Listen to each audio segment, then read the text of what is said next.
Houston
now controlling Atlanta's begins with 10 ultimate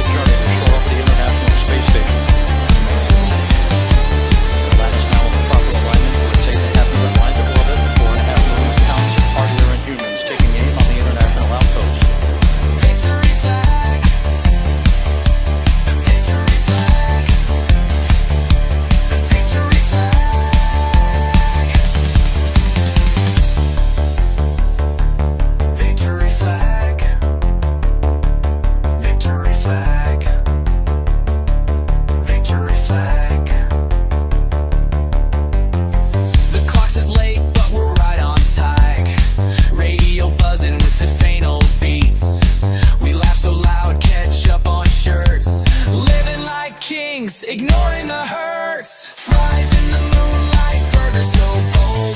Milkshakes spinning, stories untold.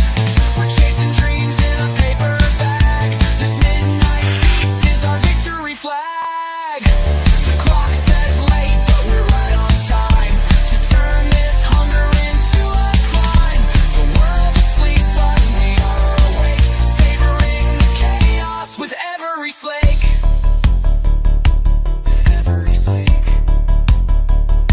With every slake. With every slake. A napkin thrown.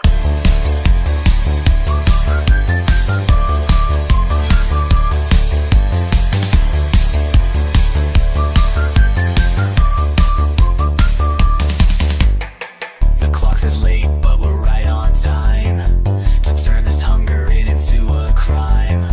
The night wraps us in its starry quilt, our empire built on a food run tilt.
Welcome to the ENDstream. Finally, our first public live stream. My name is Bird. This over here to my left is Edge. I'm I believe Edge. it's my left. Yeah. And welcome to the NTV ENDstream. This is the end game to all news media. We're bringing you fresh takes and a much more chill environment in regards to news, culture, and topics trending currently. So you can find us on Rumble. We're streaming simultaneously on Rumble, Kick, and YouTube. And you can also join our community at NTV Discord. We'll drop a link in the chat. Jump into the chat wherever you're watching us. Tell us you're watching. We're relatively new, so of course, we know that we probably don't have that many viewers at this point, but we're building ourselves up and we're starting. So far it's been good. Yeah. Let us know if you're watching. Just say hi, and join our NTV Discord. And so let's start off with let's start off with what's been going on in the last week. And firstly, let's cover the headlines, right? The Romanian presidential election. Now, Romania, nobody's ever really thought about it much. That's this Sunday, right?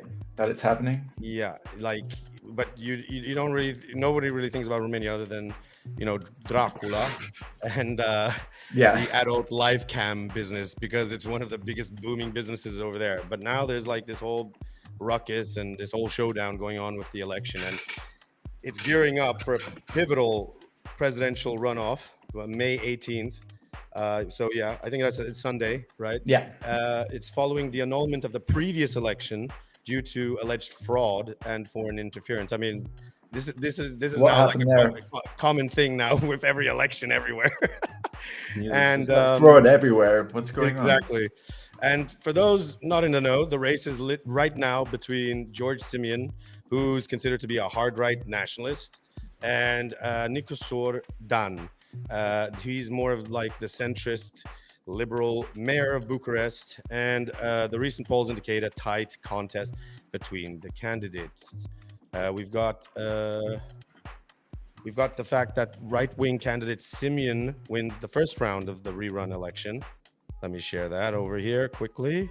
Is he in a right party? Yes, he's part of. I'm just gonna cover that quickly over Okay. like what party he belongs to. So he's the leader of the Romania's right-wing nationalist AUR party or AUR party. That party represents the actual name of the AUR refers to the Alliance for the Union of Romanians. He's basically been posited as someone who's trying to unite Romania, and he's going for this sort of Trumpian perspective and this agenda, whereas make America great again and doing everything for the interest of the Romanian people and working class. That's kind of like his position. However, the AUR party or the OR party, its development was kind of odd. It's not completely it sort of didn't start that way.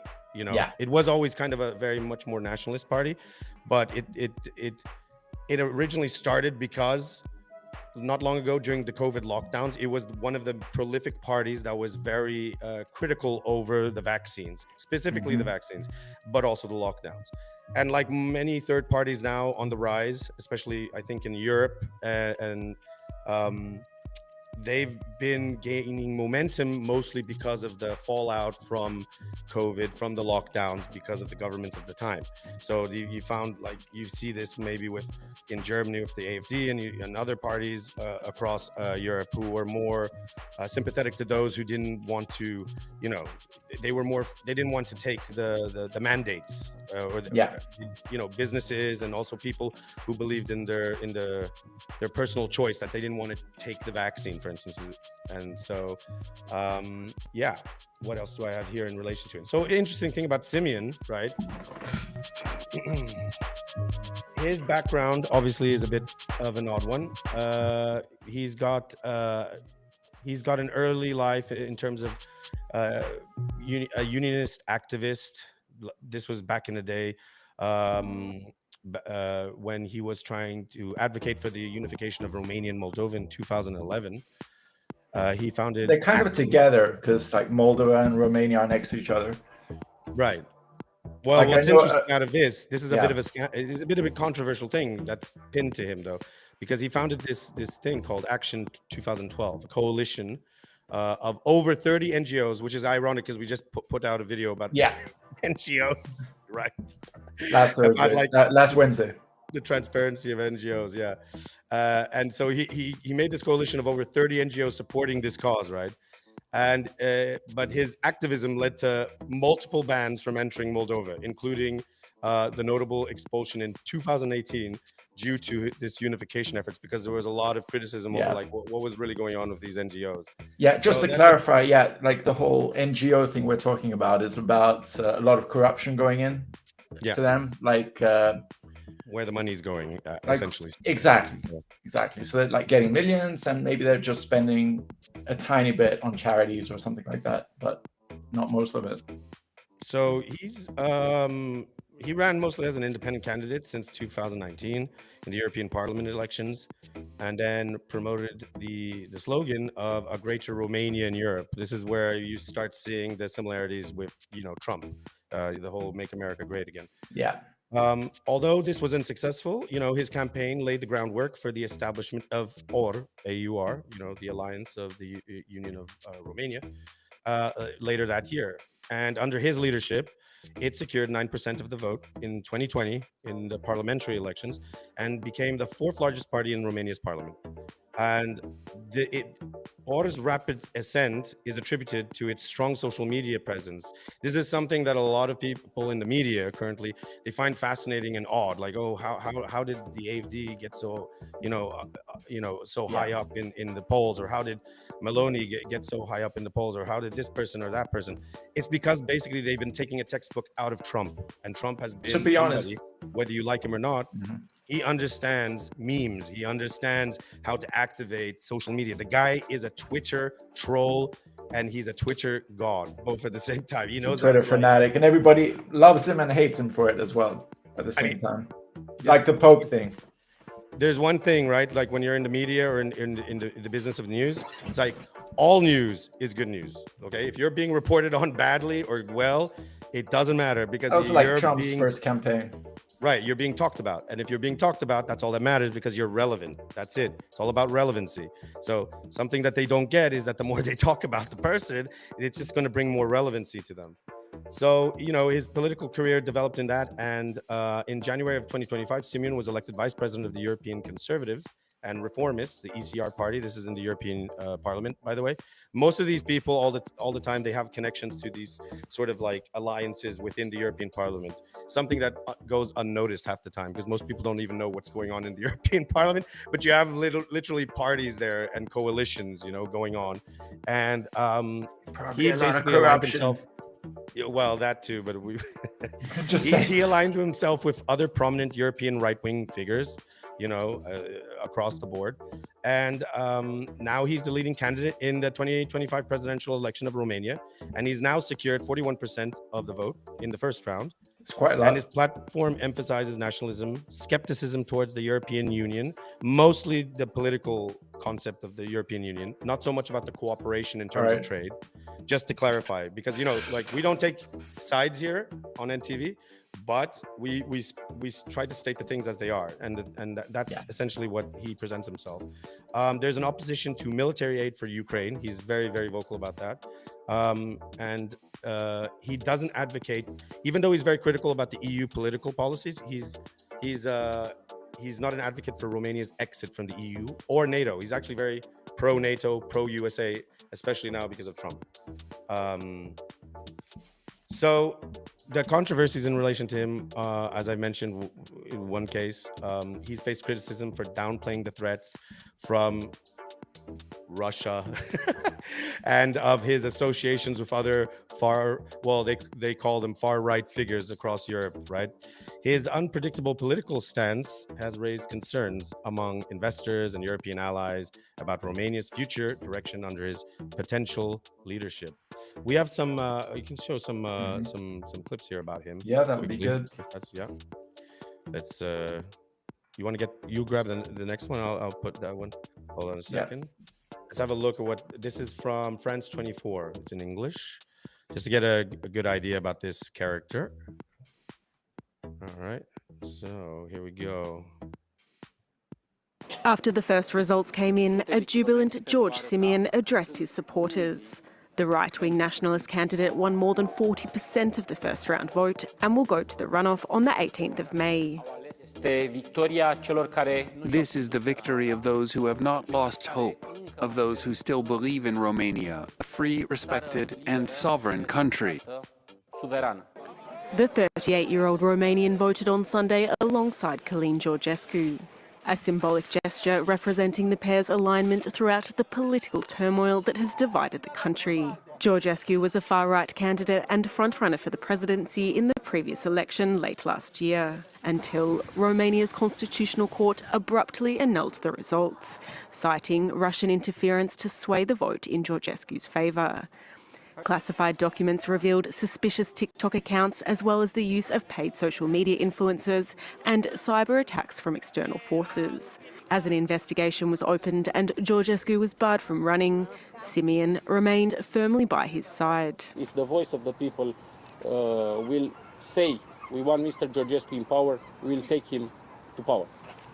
Simeon was born in the eastern city of Focșani and went on to study business and administration in Bucharest. During his masters, he focused on communist-era crimes, and his early civic activism involved campaigning for reunification with Moldova.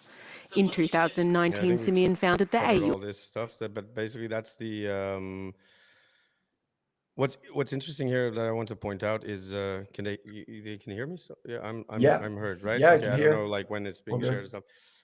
You can line up the next one. I just wanted to bring up one thing that's quite interesting. First of all, it's the media's jingoism of applying always the far right, the far right, the far right. You never hear that about far left. They're like, oh, this character is far left. It's a jingoistic term. Whether you like this guy or not, I mean, he does seem like he has some radical ideas going on. You know, like and that's mostly in relation to nationalistic policies, right? In terms of Romania, for instance, he's Yeah. got very strong views about LGBTQ, very strong policies and views against, immigration. But now that seems to be the case with a lot of like hard right politicians now in Europe. And he wants to bring back, like traditional values and these, staunch conservative values, etc. That we've heard of all before, but whether he's like legitimately far right, I don't know. Like this is the thing that it's a sort of jingoistic term that's applied. As for the Russian influence, there's been no actual evidence. I've scoured the internet. I looked all over. There's no definitive proof about this, but it just seems to be the case that in every election, it's always the Russians. So it's like if we have a Typical. flashback back of like the Trump presidency, which was proven without a doubt, in the courts that no, there was no Russian interference. Now, is there interference from governments during any election? Sure, there are, Yeah, there's especially from a lot of. always a lot of special interests and stuff. But Of course, like, there's always, like when you mentioned like just now about the Russians, like what was it? Was it yesterday or before yesterday? There was Macron, Keir Starmer. Oh, we're gonna get to that. okay. We're covering that today. All right. I Okay. think that's an interesting topic. All right. I just cover wanted to as well. say But that. we'll get to that segment. Yeah. But I know what you're talking about. Yeah. So yeah, it's coming up. It's just that I think what's interesting is that, for instance, his just to close off this, I don't know if we should. Actually, no. Nikos Dan, for instance, looking into him, he also does have like some controversies himself. And Nikos Dan, he's being built up to be this centrist, pro-European Union and pro-NATO character. He's all about anti-corruption, administrative reform, transparency, and strengthening the rule of law. Now, these all sound like great things. Don't get me wrong. Like this is like, oh, okay, this sounds like he's like a guy who's like sensible. He's coming from the center. However, if you scrape underneath, you do find also some bizarre things in relation to his background. So, for instance, there was the healthcare project controversy in relation to him. Dan faced backlash for blocking a 20 million euro pediatric oncology hospital project by Sanador. And I have it right here. Let me just post it actually whilst I'm talking about it. Hold on. Oh great, it's in. Wait, I have to translate this. Hold on. Got to translate it into the English. Yeah. So everybody can see. So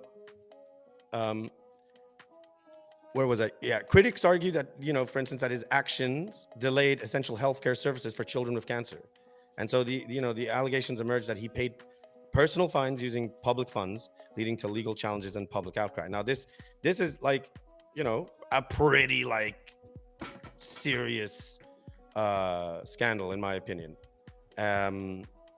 But it's no different than also in the case of Simeon, right? So hold on, let me stop sharing here. Let me stop sharing there. Wait, how do I? Yeah, we're still getting through all the kinks and all the bits and bobs. But there's also he had despite initial support from parties like PNL and USR is more of like the left center or center left. They have also been sometimes conflated with center right. I don't know. It is confusing in Russia sometimes. In Romania. Freudian slip. Dan's relationship with the different political groups have deteriorated, and disagreements over administrative decisions like budget allocations have led to a lack of consistent backing, leaving him politically isolated. So it does seem like, well, when you're in politics, there's always some issue about where the money is going, right? So that's for sure. How are we doing so far? We're doing fine. Yeah. what I want But to I mean, say is that go ahead. Tell me. yeah, it's pretty interesting, like what's going on with the like Romanian elections and. But yeah, to be honest, like while most of the world is like focused on what Trump is doing, like going to the Middle East or like antics on X Or or Elon Musk, like right? What like Elon Musk weird is stuff. doing. Exactly. And here we are talking about Romania, Hmm. and tomorrow is like the Every new day. what is it? The Eurovision. So it represents all the countries. To be honest, I Remember don't know that if like song? Romania That's is competing, but remember that famous Romanian song that became huge as a meme? Dresgo, numa, yeah. Numa. Oh man, I would play it, but I don't have it right now. But anyway, But yeah, but like to be honest, everybody is like looking at what Trump is doing yeah. and other stuff, and also like what P Diddy is doing and Oh, that's and it. crazy stuff. We'll get into that later as well. So But stay yeah, tuned. yeah, again, like you mentioned, that if people think of Romania, they think of Dracula or live cams, live I mean, camps, that's honestly like it's the or biggest in business. travelers, Roma gypsies. I'm not sure what the correct term is, but yeah, you get the gist of it. So I think what's interesting about this topic is in particular the implications of his potential victory, of a hard right victory, because it is literally on the threshold, with Eastern Europe. And so like right now we are in a new Cold War era, unfortunately, because the powers that be and our world leaders just don't seem to get along, that they can't just stop and provoking and antagonizing one another, right? So this in itself, we're starting to see a new, for want of a better term, perhaps like a new iron wall maybe occurring. Yeah. But interestingly enough, we're also seeing that this guy, he wants to sort of have open talks with, he's more open to Russia, but he's still also pro NATO. So who knows? I don't know if he's necessarily a bad guy. Maybe that's what you need. Now, of course, that's different than obviously his opponent, who's much more on the pro-European side. So, and the pro-European side is just going to do whatever they choose to do. They're not even really lining up with what the Americans want, which is basically like no more new wars. So let's see what happens there. And yeah, I think it's interesting how this will impact EU relations and the regional stability, especially right now. But time will tell. And I don't know if anyone in chat has thoughts, comment, let us know. Yeah. Maybe you didn't even have any idea about what was going on, but apparently, Romania is quite close to Ukraine in itself. So this is a, pretty pivotal election at the moment. Moving along, shall we? Yeah, I just wanted to say that Romania is like a pretty big country, and like since they joined the EU, like a lot of their people not only have moved to other countries like to get better like wages, like in the UK where I was, there were a lot of Romanians. Eastern European, I think they were one of the first, right, countries to join. One of the first. 2011, give or take. Yeah, it wasn't that far off. It depends how old you are. But yeah, it's pretty interesting what's going on, and well, time will tell, because, like you said, the election's coming up, right? And then the results, and also the results of the Eurovision. And it's important like to discern like true news with things that might be false, or if there isn't enough proof for something. I think that's what will bring us on to the next segment, which is interesting enough. Yeah. Because actually, in any election cycle, it's very hard to determine like what is true, what is false, what is hyperbolic, let's say, not necessarily false, but a bit hyperbolic, and what is a bit disassociate. Maybe you can share, or maybe something is set up like in that TV series Homeland, where there's like all this like Mossad or undercover things or plants in order to like bring a party down. I mean, this is my conspiracy talking, but I mean, this is always the case, and that right now is happening in another country, in Germany. Is there a way I can play? I'm going to play it, and we can still feature ourselves and like react and pause without it being full screen, right? So there is a way we can play the video without it taking full screen, and then we can just be inside, right? Okay, cool. So I'm going to share this video of recent news in relation to the rising third party in Germany called the AfD. It is considerably a hard right party. It's a nationalistic party. Are they extreme right or just like right? They've been defined as extreme right, but it's hard. Again, it's like depend who you ask. If you go with that, there's people who call them the worst thing ever. So like, but they have surged and they've become almost like one of the, I think it's the second biggest party at this point in time. Okay, so it's pretty huge, which is insane because they also had a very slow start and a very early start, right? Yeah, and they blew up. Similar. Yeah, to you wouldn't expect it of Germany. Like in recent years, I would think that most would be, let's say, on the left or. Yeah. That's just my assumption. So here we go. Can we like? There's a way to like also put us. There we go. Perfect. Who's this woman? So here we go. At politics. This is what's been happening over in Germany, where the far-right political party, the AfD, Alternative for Deutschland, has been classified as an extremist organization by the country's domestic intelligence agency. The AfD made major gains in recent parliamentary elections, standing on a platform of opposing immigration. According to the agency, the AfD wants to exclude people from the democratic process based on their ancestry or ethnicity. And this, it said, is incompatible with the German constitution. The AfD has described the news as a heavy blow to democracy. Well, let's speak now to Clara Pfeffer, a political correspondent for... Well, I mean, this is the main thing that's been occurring. The German intelligence, for those who don't know, that's the BND over here. Who are, by the way, they were set up by the CIA originally. Really? Because Wow. they were developed by the CIA after, because prior to them there was what are they called, Stasi, right? Stasi was Germany, the DDR. They were the Soviet. Okay. And then before them you had the SS, right? so Germany never really had its intelligence force, but when they were split, because it was Russia had a piece of the chunk, so did the US, so did America, even France. They were like sort of like controlling. The Americans helped develop their intelligence. Okay. Service. So that's the BND. So anyway, so they've been classified recently as an extreme right and a threat to German democracy. To be honest, this that's is the kind case. of Like for most, no, go ahead. For most like political parties, like whenever there's some right party, straight away they're classed as a threat. Yeah. And I'm not taking sides. It's just that if something is extreme left, like it probably wouldn't be flagged. I think the trouble is that there's not enough out there right now of the extreme left, or it's not being taken as seriously because they just don't have strong enough support or positioning within the media landscape. So for instance, Bernie Sanders would have maybe been considered in the United States of America as extreme left. But like as close as you was can he really? to I don't think so. Like given his policies, so. Yeah. I mean, he probably was just a bit more pushing forward towards socialized policies and a big following though.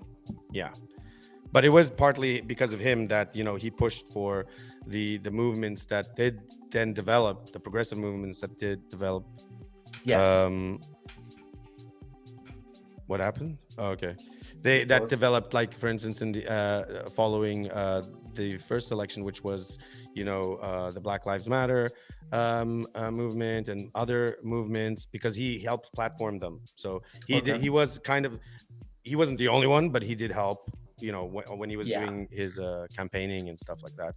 So he was a big prominent figure in promoting and pushing forward to progressive movements and stuff like this. But anyway, getting back to what else the AfD, there? let's German outlets RTL and NTV. Clara, thank you very much for joining us today to tell us more about this, and take us through what the intelligence agencies are saying, their reasoning for this decision. Like a snake. Yes, thank you very much, and hello from Berlin. They are basically confirming a suspicion that they've been investigating for years now. So the AFD has been a case of suspicion of being extremist for years. And now they've compiled a paper of 1,100 pages that is saying we have it confirmed. We know that the AFD is not against, it is against basically the democratic principles. Yeah, this is, so what she's referring to is that in the past, the AFD has gone through many incarnations. That's one thing that people don't realize. Okay. Yeah, previous to the current leader, who is Alice Weidel, who is actually, to the rest of the world who may not be aware, even though they're promoting traditional family values and stuff, she's actually a lesbian. She's in a lesbian relationship. Just so you know, I'm not. Okay. That's not me trying the to blonde like, woman, cover. right I'm here. not cover. I'm not taking cover, but she is. She's the AFD publicly leader. Yeah, she's publicly a lesbian, and I think her wife is Sri Lankan, correct? Yeah. Do they have a kid as well? I don't know if they have a kid. Like I have no idea. But yeah. even her wife is also what you would call like not, German ethnic. What? Oh, they have 2 kids. Okay, so they have 2 kids. Okay. And that's I don't. something You know what? I don't really get into this. I don't really care about like what they have, like what they're like, how many kids they have. But yeah, anyway. Yeah, but that's not typical of a right-wing party. No, but that's the point. That's like this is something that is counter to the narrative that you normally hear from the mainstream media in general, because generally speaking, we understand like, oh, if you're right wing or in whatever capacity, you can't be gay, you can't be of another ethnicity, because that's just like crazy. That's usually what you're hearing from one side, right? Yeah. But then it doesn't really mean anything at the end of the day, in my opinion, because even if it's from one side, if you are that, it's more about the policies and the values that you represent, right? So that's what it comes down to.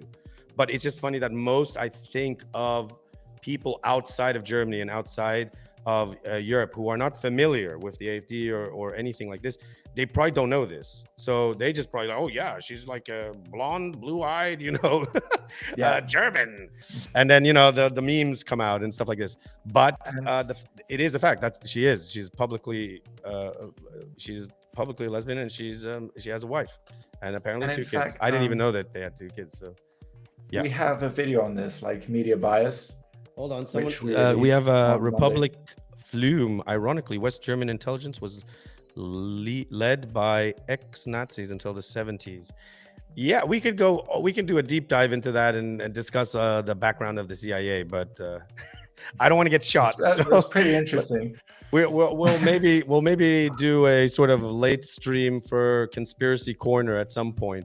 Who knows? Yeah, that'd be interesting. Like we could talk about like George Bush Sr. being the director over there and stuff. But it is very true that something that a little known fact that most people don't know as well is that after World War II, we thought we can completely like decimated the Nazis.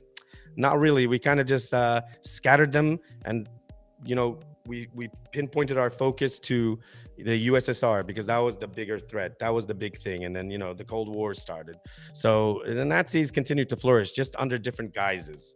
So it's not like what you think it is. They ran around and got away with a lot of other things, and they got involved in a lot of other programs from our own countries, all of them in the West, because we just associated with them. But that's another thing. But getting back to this. Yeah. There's something that I wanted to point out. Like going back to this woman in the middle. So she's on the right. She's where's my docket gone? She's a lesbian. She has kids. Something that goes against like the typical right. Well, it is a bit odd because she is promoting traditional values. Okay. And technically, I know a lot of people on the right.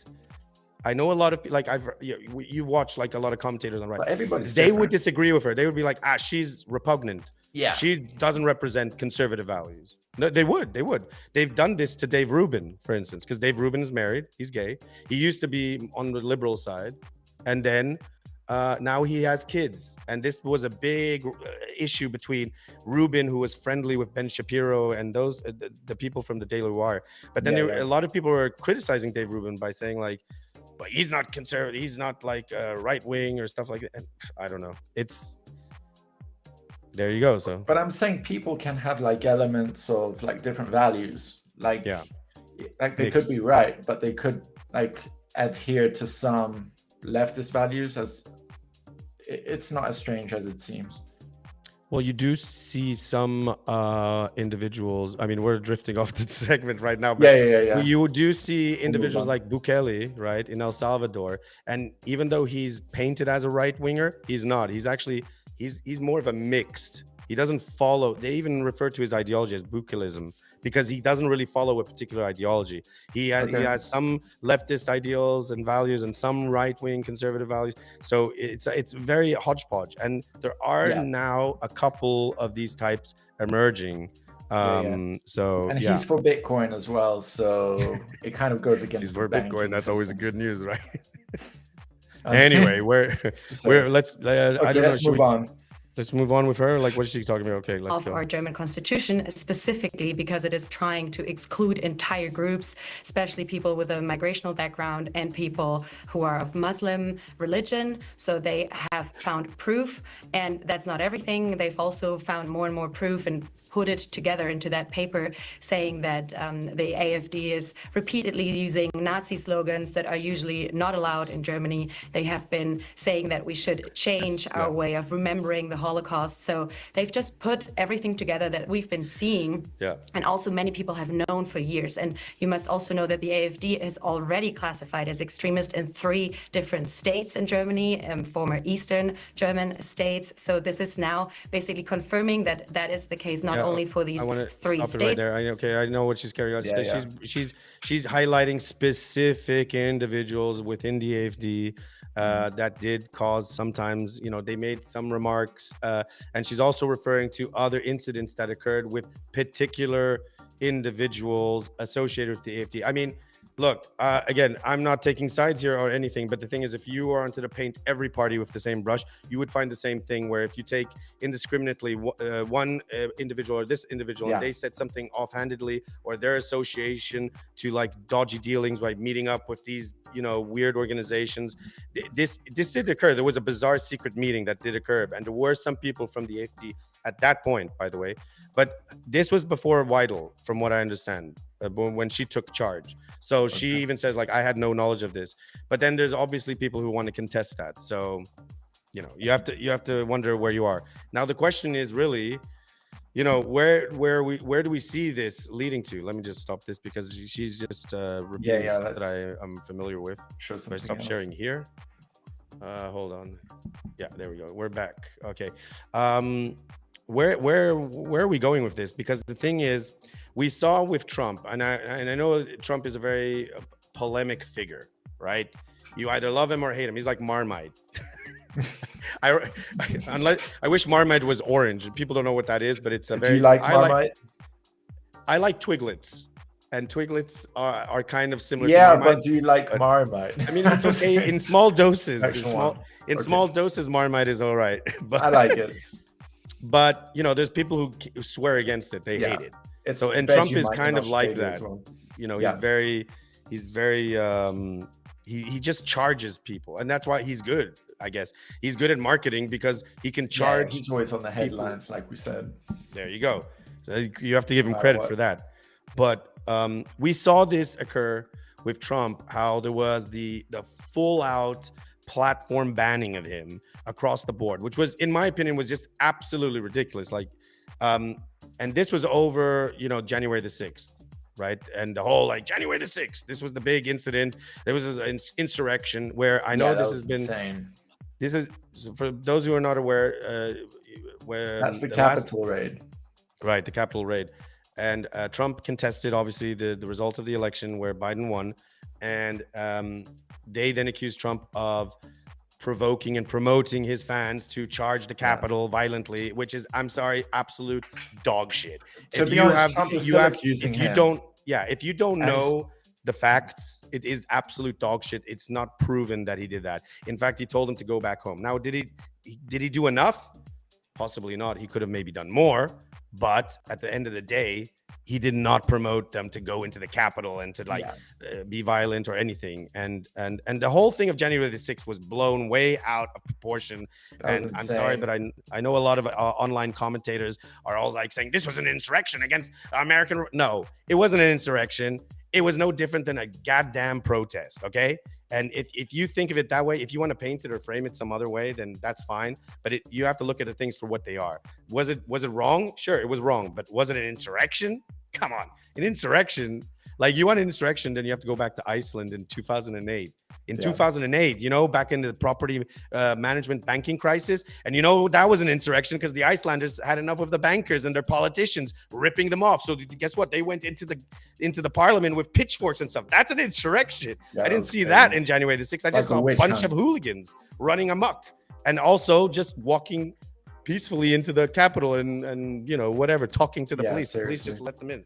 But I just went. Trump also called his second win like his third win, as if, you know, he should have won the second time. No, we have to move. I'm not taking sides, but I mean, I'm not a fan of Trump, by the way, or a fan of any politician personally. Right? No, I don't. I'm apolitical personally, but I can appreciate like the different politicians and different people to different degrees for what they say. And I've just been signaled that, okay, so to wrap this segment up, right? I hope we're doing all right. I hope people are enjoying it so far. To wrap this segment up, I think it's important to just note, where's my discussion points? I have them here. Or I didn't have them here. Did I? No, yeah. The legal ramifications for the AFD and its supporters, and the classification that allows for increased surveillance of the AFD. And again, we're seeing similarities, right, with what happened with Trump in the first presidency and the roundup there, and potentially the impact of in its operation and the public funding for it. So, because one thing you have to acknowledge is that the AFD is a legitimate democratic party, all right? Whether you hate them, detest them, it is like they have the public funding, they've had the votes, they had a surge in the East. But now, you know, they're being, you know, listed as such. This is, I mean, imagine it's like being listed as a terrorist organization, almost close to that. So it's a scary place we're entering now. So I don't know what's happening. I think, in my view, investigations should probably take place. But I think that they should, like, you're classifying everyone who voted for them as like almost like a terrorist, as a threat. Like, that's kind of crazy. Like, the whole eastern side of Germany kind of voted for them. So I don't know. I think it's a bit scary when we start getting into this dominion. Okay. And the broader implications, I think, for political discourse in Germany and the EU. And Germany already has, by the way, this is a thing in Germany, that there is a significant amount of censorship in relation to certain things.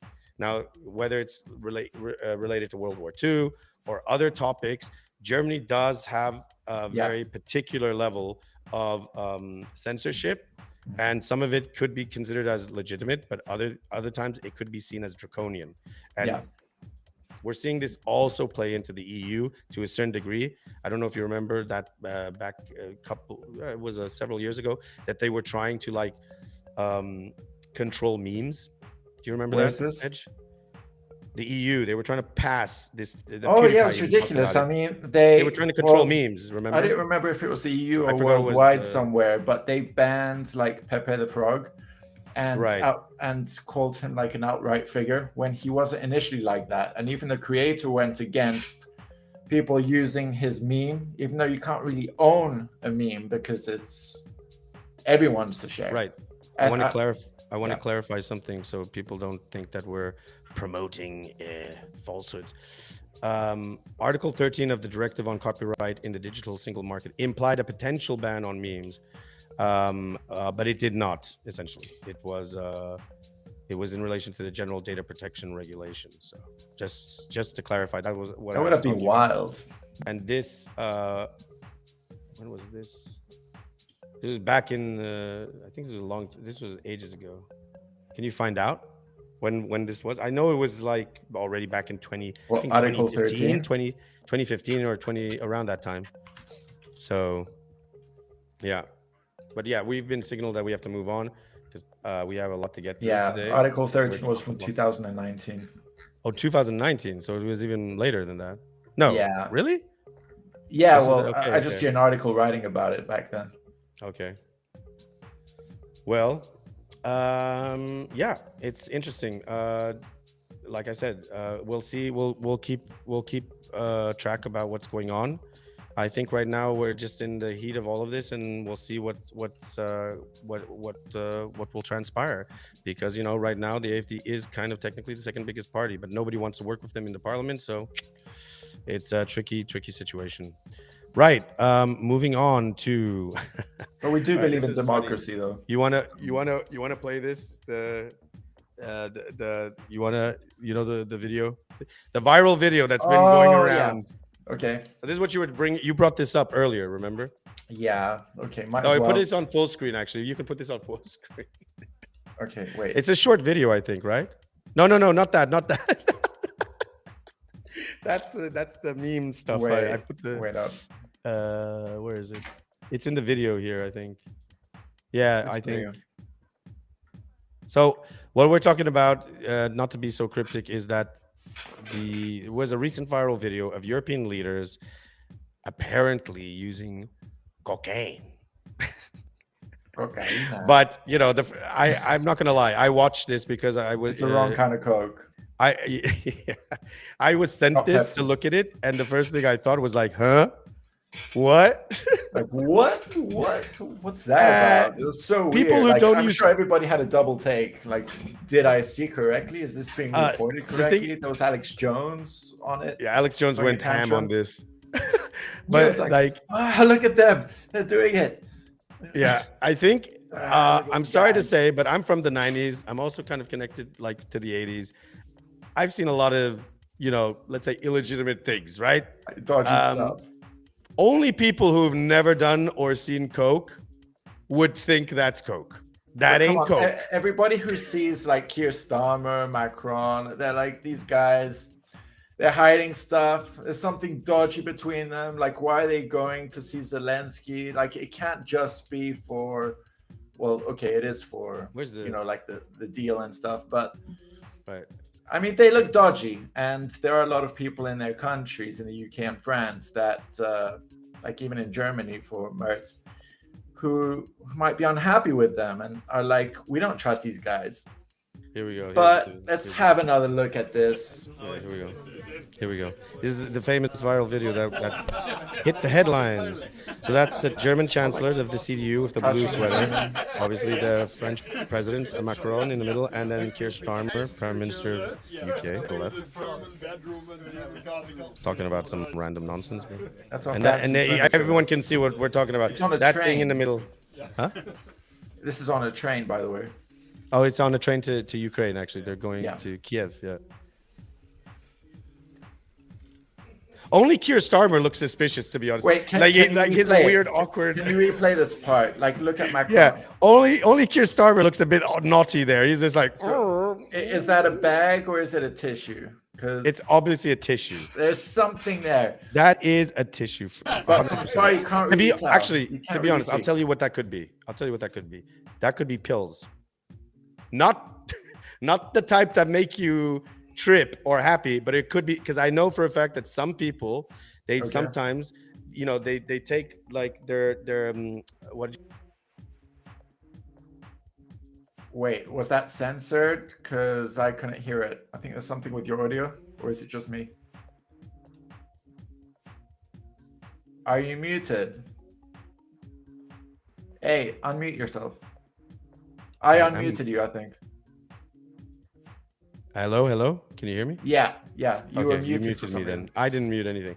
okay. There are people that sometimes they take their medication out from Okay. their like boxes and stuff, and to remember they put it in like a little napkin or a tissue, and they Yeah. take it that way so they don't lose it, right? And so it doesn't get dirty, or it's one Yeah, way, that's for right. instance, of them. So it could be that they had like Macron perhaps is taking some sort of medication of sorts, or who knows. Likely.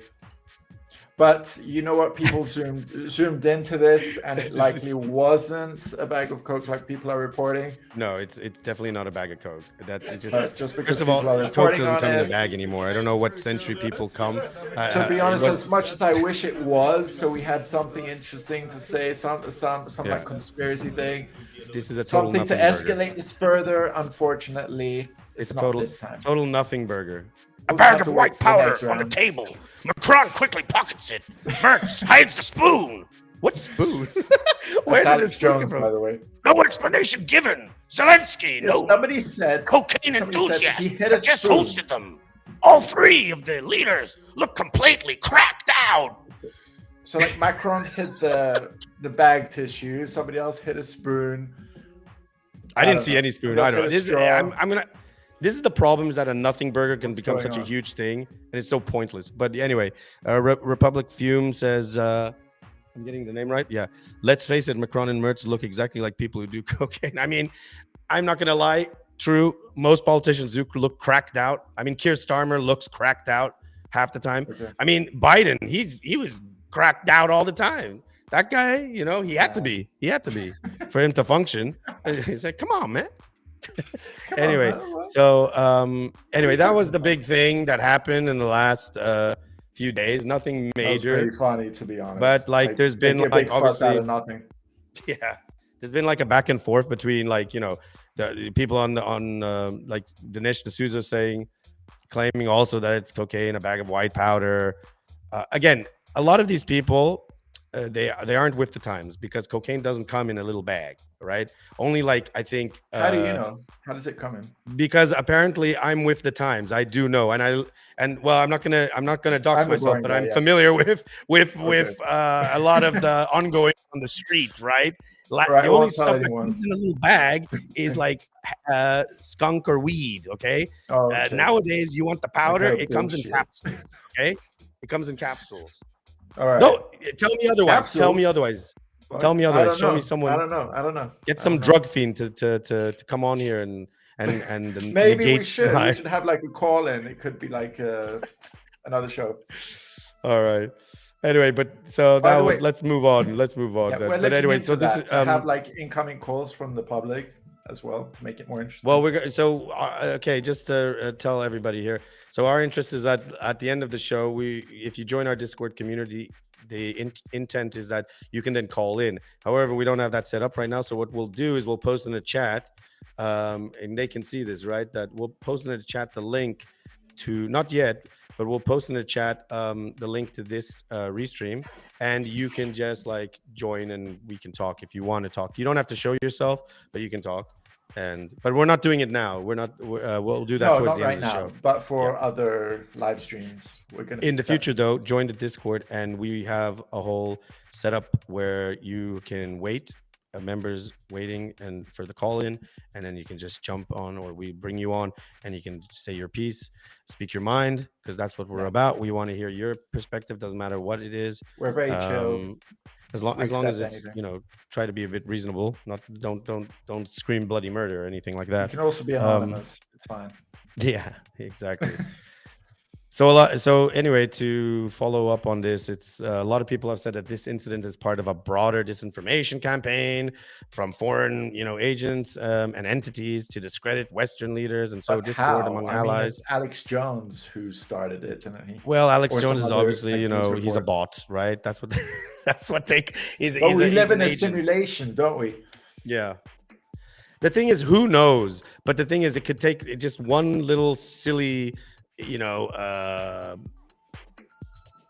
person commenting, and then that Something just to can sort of trigger. like snowball into this Exactly. thing that like gets picked up. Like, oh my God, And was it that gets cocaine? insane. Oh. Anyway. So also, a spoon? The hell do you need a spoon for? Unless it was heroin. I don't know. But, hey, whatever, Well, you're dude. gonna eat it. I ain't talk. Let's I don't let's know. move on to yeah. But it's just not. I just. This is the thing, like where this becomes newsworthy, and then it's like then it only brings to light how the media is actually, was in my insane. opinion, Yeah. the ones who are like propagating this on both sides. Because this isn't. It's not a disinformation campaign. It's the media that are making it a big deal. That's the point. And social Macron media. can't even have a call these days, and everybody jumps straight on the bandwagon. So, how are we doing for time? We're doing good. Oh, we're coming doing up good. to the. Let's So continue. we might not get to the full docket, but we can cover some stuff on Monday then. So just to let you guys know that we also do a live stream on Monday, maybe a bit earlier. I don't know. No, I think it's around the same time, right? We do it like so. We start off at the same time, and yeah, we cover anything else, any developments, any other news headlines and stuff like that. So it's Mondays and Fridays. So Yeah. yeah, And keep an eye on our tune in. videos during the week. Yeah, we upload 3 times a week. So we have some 3 new videos coming up next week, and they're all focusing on current headlines and also one particular news. topic which hasn't been covered, well, hasn't been the focal point as of now, but I think is rather interesting. But we'll reveal it, yeah, later. So our next segment is, which one do you want to do? I guess you want to do Diddy, right? Because Yeah, let's do this. I mean, as much as I mean, it's a big thing, to be honest. It's the gossip. It's known. Let's Yeah. get straight into this. So let me just say, Man. okay, here we go. Right, the trial We'll of be Sean Diddy missing him. Combs. Yeah, the trial of Sean Diddy Combs continues, and his ex-partner Cassie Ventura has provided recently detailed testimony about alleged abuse and coercion during their relationship. I mean, this was already kind of known before, right? That this was What already is kind of going on? exposed by other parties, right, in the public and on social media.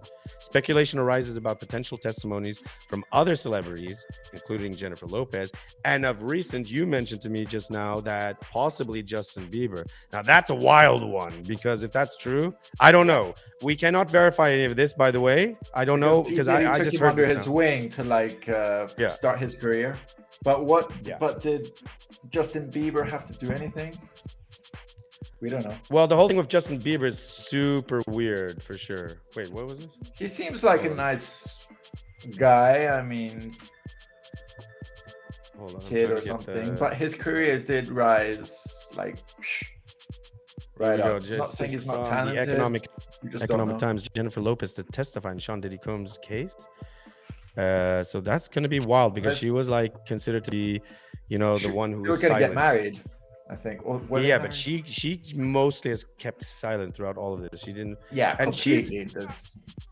the thing about Jennifer Lopez is, here's another thing, that she's also not a stranger to being a fraud, because the whole like Jenny from the block, this whole like I'm from Brooklyn or whatever, it's been exposed that this has been wholly untrue, that she's been a bit of a fabricated kind of a plant artist, that this whole thing was like, but that's obviously, I don't know how involved she was in. And there was any a of whole these thing things. like with Ben Affleck where they were married and then they married again, but it didn't work. And Yeah. Ben Affleck was seen unhappy, or I don't know what was going on there. It's nuts. Ben It and is Jen. really well. Not Ben and Jerry's. So interesting here, in a 2014 interview Lopez shared, Diddy gave me so many cues and taught me so many things, heaping praises on the American hip-hop singer. She said Yeah, that but, the like- two remain close and that there is still a lot of mutual respect and admiration between the two. Okay. But let's get straight to the nitty gritty of it all. I mean, it's All all right, about you the have something? freak offs, isn't it? Let's get Yeah, down you to have- the you point have of it all. You got something to Well, share out the freak off? not really. Like just from what I know, I mean, Diddy was, well, he is like filthy rich, and Yeah. he's probably like one of the people who think that they can just like throw money at anything and get away with whatever. And he probably had like specific interests, having all these like wild parties. I mean, Yeah. he had his own like record label, and it was like back in the 90s. It was all about West Coast, like West Side, Well, East Side, like doing these like hand gestures. He's been pinned to having been involved with Tupac and Notorious Tupac B.I.G.'s stuff. murder as well. Yeah, So I there's a thought lot of Tupac's like death was also because of Suge Knight, but who knows? that I don't know, that's it. Yeah, that's one of the ideas, but he's been contesting that. So, but then again, Suge Knight is kind of a tricky character in himself. Yeah. He's like got a long dark past. So, but yeah, this is the thing with Diddy. He's in my opinion, I don't think Diddy is really like this is no different than he's obviously abhorrent for doing whatever he did, especially to his ex-wives or these women and also these other people. But I don't think he's even the cherry on the top. Exactly. The cherry on the Like, who top else is not involved with all of being this? focused on because Diddy's the one that's being railroaded right now, like Harvey Weinstein, and then Kind of brings everyone me else. back to Epstein, Yeah, Harvey Weinstein, all these. And it's always going to be like this. You know, it's going to be the one that they'll throw under the car, under the truck, but you don't really hit to There's the always to the hidden main people. guys behind. Like it. you also hear about these women, and like in the Middle East, and they're like thrown on the side of a pavement or something. Like they go there to be models, and then they're like severely beaten up by, I don't know, these rich guys. Like, what is going on in the world? I think we should show actually the Casey Ventura, her testifying about the Freakoffs. Yeah, to be honest, there was a video that was quite famous a while ago of her being beaten up by Diddy, like in a hotel, if I'm not mistaken. I'm trying to find if this video is she no, or is this just? But yeah, I think it was yesterday that she testified against Diddy in court, and she didn't look at him in court. That's what I read. And but I'm not sure if she was paid to not sue him, something like $20 million. Don't quote me on that. Yeah. So okay, the video is actually it doesn't really have the testimony, I guess, because it's not a public hearing. But what I can say is that from the video, it's basically Cassie described instances of physical abuse and coercion into sexual acts and threats involving explicit videos. Yeah, painting a picture of a controlling and abusive relationship. There was that famous video that got leaked, right? What? Yeah, it was a video in a hotel. But she goes on to say, like, yeah, that was with Cassie Ventura. Actually, that was the same. Like, that's where the whole thing came out in relation to that. But that really like opened up, let's say, to the world, so they know what we're talking about. Diddy really is. Yeah, if you. And this is just one instance. Like, we don't know what else could have happened. If you are content warning, I mean, it's you don't really. It's not that extreme. It's not very graphic. But if you're not in, just don't trigger if you don't, if you are triggered by you know, abuse or violence between spouses and stuff, then please don't watch. Yeah, just look away for like 3 minutes. I'm not even putting the sound on actually, so I forget it. Okay. This is this surveillance video from was it the hotel in Los Angeles? Okay, was leaked and it shows Diddy coming out in his towel. He throws her on the floor, kicks her. It's wild. It's wild. And he's wearing shoes. Oh no, he's wearing socks. How this guy can do this is just like. All right. Okay, maybe we don't show. Man, what is going on? I think that's enough. He's like taking bags. Anyway, so this leaked out. I don't want to see anymore because that's just awful. Yeah, it's more than enough. It's disgusting. But I'm gonna tell you something, and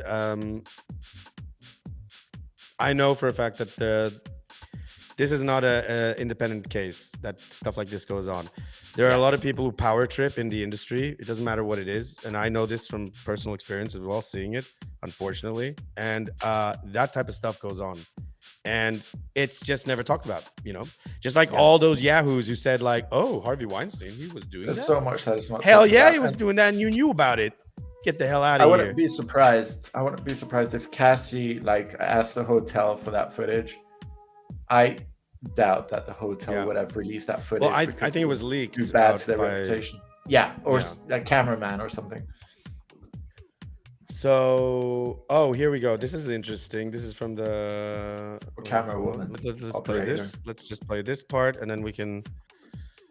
Here we go. This is what came out in relation to the Cassie Ventura. Wait.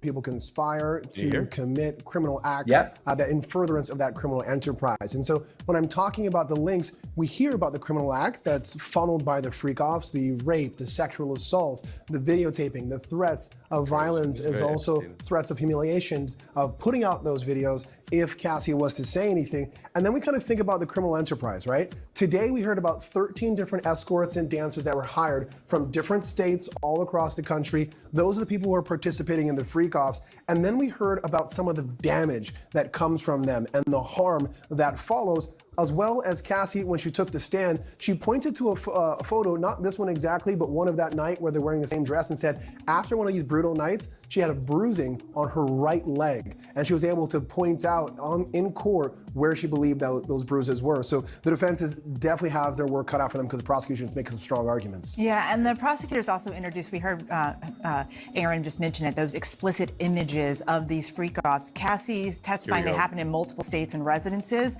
Okay. What's their strategy here with all this? So again, going back to those escorts and dancers, they were from Las Vegas, LA, Miami, New York. One of the major reasons escorts, why this is a federal case is because we're talking about because there is an element of human trafficking that is involved with the Diddy case too. But is that for it's a bit blurred. One party or escorts, for like general? No, multiple parties. He had white parties, and he would fly in and bring in these escorts. But there have been claims from many people within his camp that used to work for him, etc. That there was ongoing human trafficking. It's not unlike that's crazy. So this is where the human trafficking element that comes they in. themselves went to these different locations or hire these individuals to come to various locations, both domestically and internationally, to participate in these alleged freak-offs. And that's where we get a lot of the racketeering and the sex trafficking by force, fraud, or coercion. And of course, that last charge, the transportation to engage in prostitution. Yeah. All right, so there you go. And so we're just learning more about this. And I don't know if it's really true if Justin Bieber, because everyone's wondering. Yeah, everybody's wondering. It's pretty serious. I mean, Diddy was arrested not by the cops, but by the FBI. Yeah. And that's not female body inspectors. It's that's the bad. It's the right, big deal. Sorry. Hey, can you play the? Where's my somehow? What are you crazy, dude? No, I'm joking. I'm playing. But yeah, it's a serious case, and let's hope justice is served. Well, it will never be served. Personally, it will never be served. Yeah, the damage is done. He's just one guy. He's not the top dog. That's what people don't realize. He's not the top dog. The top dog is above him. Is it somebody else like organizing these parties? No, someone else that's instigating through him and grooming him as well, because he was groomed. Like Diddy didn't just like come up with this out of his. Why is it that we always see similar people? Do you think it's like Kanye, who said he's a victim? Yeah, I think Kanye's another story altogether. He released a song recently saying something about his cousin or. Oh yeah, he's lost it. He has issues as well, that's for sure. We should probably talk about him on Monday's stream, because his latest song is wild. It's really wild. What the hell? Yeah. How wild is it gonna get? Like, it just escalates all the time. I mean, lately he's been like completely covered in these black net things. You can't even see him. He's like a ninja. Well, he's literally dressed up in a KKK outfit, and then not only that, his latest girlfriend. Yeah, in his latest track, I'm not saying it because, even though we're on Rumble, are we even going to refer to that on YouTube? We're going to get ourselves banned, so I ain't saying it. But it's just it's a call to it's a salute to a certain dictator from World War II, and it's a bit like Walter White from Breaking Bad said, tread carefully. Yeah, I mean, my view is like I do believe in freedom of speech, and I think it's like okay, like whatever. But I do also think that you have to have some measure of common sense about how you do things. And sometimes I just think that Kanye is just provoking to push his message. So I don't know how crazy it is, but anyway. So all these guys. Should we move on to how much time we got left? We still, okay. Well, we're at the almost at the bottom. Just under an hour. You're right. I think it's the next news. What do you say? Shall we talk about? I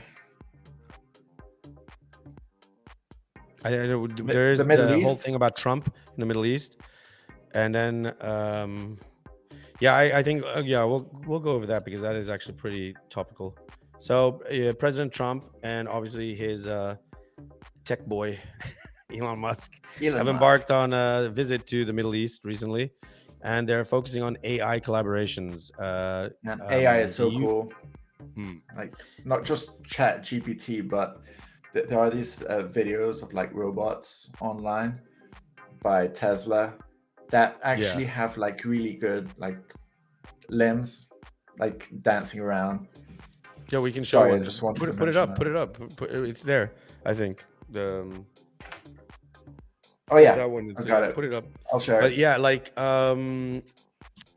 the UAE plans to build the largest AI campus outside the US, and it's signaling deepening tech ties between the nations. And additionally, OpenAI is negotiating major deals with the UAE companies, indicating a shift in AI technology dissemination. Here's an example of what. So this is a tweet shared by Elon Musk, showing how easily robots can move in connection to. This is developed by his company Tesla. It's like actually doing ballet. It's just doing crazy moves. I mean, AI is a hot topic, and we are going to put out a video where we're actually doing a whole breakdown and study. This is going to come soon. A bit of a more longer format video where it's looking at like the development of technology, how it's on people, and what it says. And the thing is, like, you talk to different people. I know for a fact that in the creative industries, a lot of people are very anti-AI. They don't really appreciate it. However, you know, from the engineering side, from the political side, from just the general public, they do find it fascinating. So, and I'm kind of in the middle to some degree, but we have the strategic importance of this because the UAE's commitment to AI development includes a $1.4 trillion investment. That's insane. This is that's huge. This is positioning it as a key player in the global tech landscape. This is not surprising because given the fact that the Gulf states for a long time now knew that their time would be up in regards to like their major commodity that they were trading in, which is obviously oil and everything. Yeah. And now as we're seeing the shift, they're trying to now hop onto something else that they know that they can become like, they have the monopoly over. So this is not, I think the other aspect was that they were trying to jump onto like, tourism, which is why Dubai, and they're building all those but that's been a bit more trickier and stuff. Yeah. But these collaborations may alter the balance of the technological power currently in right now in the sphere or the political sphere, especially concerning US-China tech. US and China, their competition. So like Trump recently got the Taiwan company to produce these silicon chips that go into everything from fridges to cars to your phones. Yeah. And like the biggest manufacturer, as far as I know, like from Taiwan. Hold on. Is Baldy great. The volume is a bit low. Can you check? Well, I is apologize. It my volume? Yeah. Can you hear me loud and clear? Baldy? Hey, Baldy. Just type in the chat. Let us know. Is it my end? Is it Edge?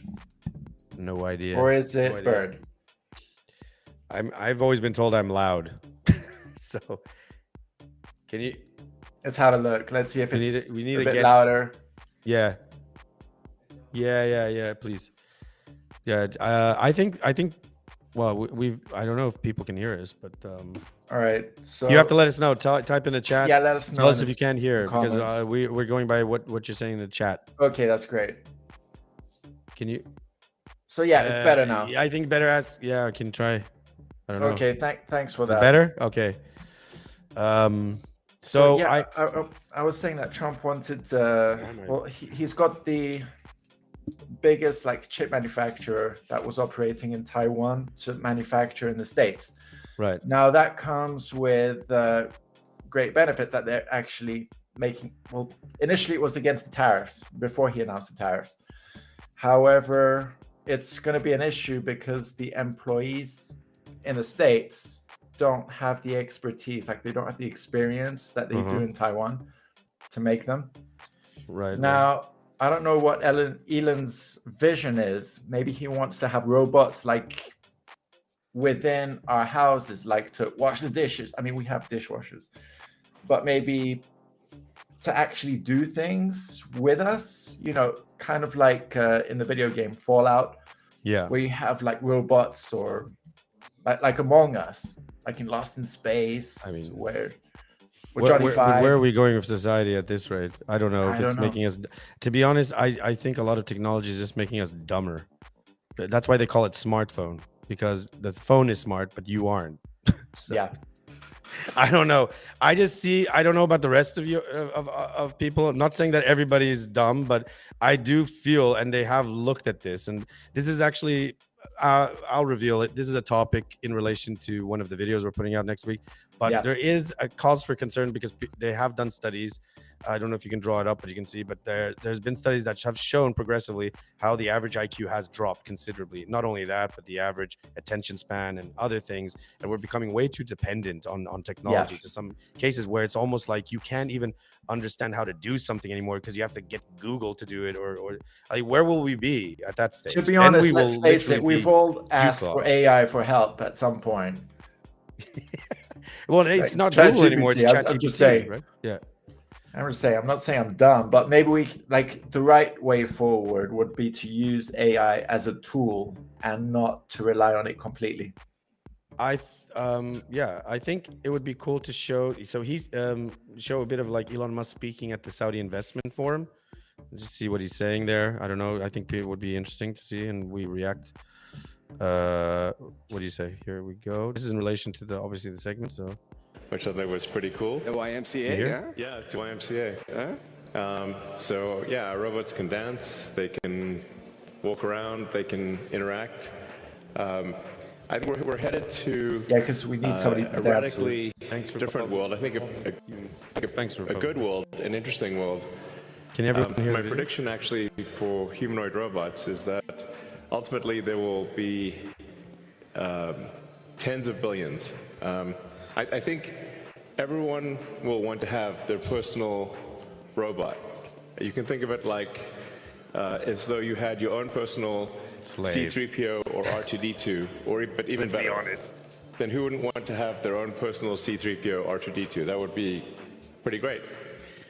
Slave. And I also think it what was what was C-3PO and R2-D2? They were technically slaves. Like they were like belligerent or not. Sorry, they were doing all the dirty work for everyone else.